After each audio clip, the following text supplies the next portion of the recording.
Today we're talking about planting a winter blooming mini garden. Now by mini, we don't mean necessarily a very small tiny garden, although it could be if that's what you'd like. What we're really talking about is miniature in stature. So all of the bulbs that are here top out between 4 and 6 inches, but they are the earliest blooming bulbs, just about the earliest that you can get. So what's lovely about these is that, you know, by the end of winter, when you're really just sick of looking at everything that's brown and drab, these will pop up sometimes even through the snow, often through the snow, and you start to get some life literally months before you're going to get anything else coming up and growing. So what am I selecting to put in the mini garden? I've got some snowdrops. These ones happen to be a doubled variety with a really pretty flower head. I've got crocuses, you know, classic crocus. This is a mix. It's got 3 colors in it. Siberian squill. This is a very cold, hardy little flower. Naturalizes really well. You'll come out to have these little star-shaped periwinkle flowers all over. And reticulated iris. So reticulated iris is like basically a miniature iris. You know, a lot like your Dutch iris, but much, much earlier and shorter. So again, these all do well together because they are around the same height. Now you could plant as many or little of these as you'd like, cover as much ground as you want, or just a little section too. A lot of these naturalize really well, especially the squill, the crocus, all of them pretty much naturalize well. Now I'm planting today right through the grass. This is grass that we mow. I'm actually in my orchard. I'm planting underneath a fruit tree.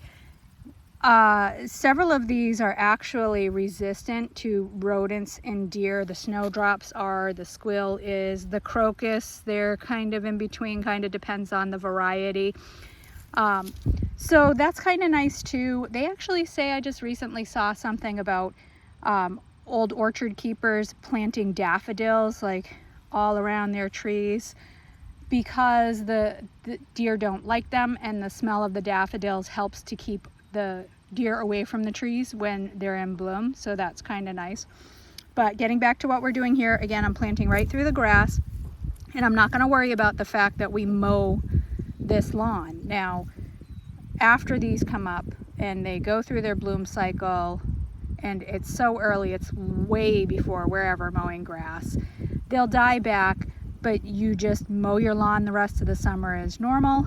These will continue to stay in the ground and do their thing, you know, collect energy and get ready for the next year. And then they can come back up the next year, and you don't need to worry about them being down there. They all live and work cooperatively. How do you plant them? Really easy. You're going to go down. They only need to go down an inch or two. Just kind of pull aside a little space there and, you know, drop your bulbs in, tuck it back in, you're done. So when you're planting them, just make sure that you're planting them in the right direction. And that is with the top up. This is where like the stem came out and the roots there on the bottom. You want the root end down, that on the top.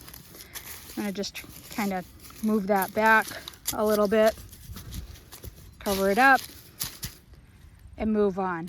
And you know, so you're going to space these probably 2 to 3 inches apart. If you wanted to spread them a little wider, you could. It will just give a more scattered look, which can be very attractive as well. That's kind of up to you. All really easy, but you know, you get them in the fall, let them overwinter. You do need to make sure that you give them enough time. So as long as you can get a trowel in the ground before it freezes, you can plant these things. But they also need a cold stratification period. So you do want to get them in, not necessarily early, but with enough time, say 2 to 3 months before you expect them to bloom, and keeping in mind that these are going to bloom in some areas maybe as early as January, and a lot of others February to March. It really depends on your zone and how cold it is. And lately it's been depending more and more on the winter that you have. So last year I had some of these coming up in January, where more towards February and even the end of the February used to be more the norm, but our norm is changing. So just get them in the fall, get them in the ground. Again, as long as you can get a trowel in the ground, you can get these things in the ground, and you're really gonna appreciate this come spring when you're sick of looking at a dead frozen world and you can walk out and have these bits of color and life springing up.